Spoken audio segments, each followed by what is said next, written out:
It's still not showing any gear sign on there. No NPQR, no nothing.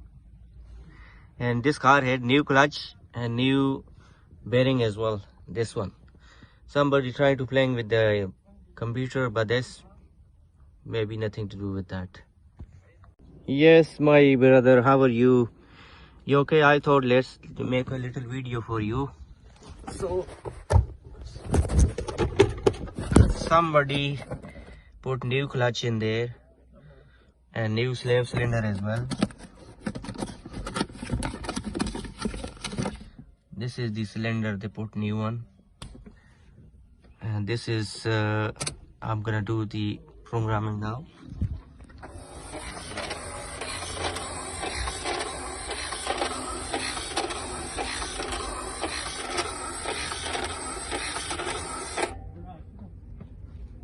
Hello brother, how are you? I think you are maybe busy.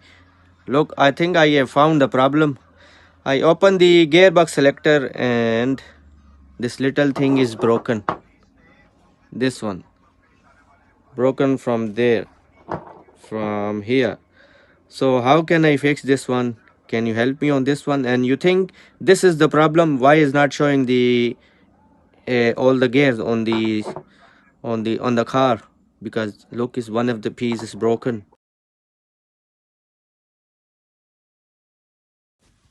Yes, Vivek brother, you okay? We managed to fix this one, as you can see. But only thing is I'm struggling to set the timing for only this. I don't know whether you put this one here or put here. How to set the timing on this one? Is there any chance? Could you help me on this one, please?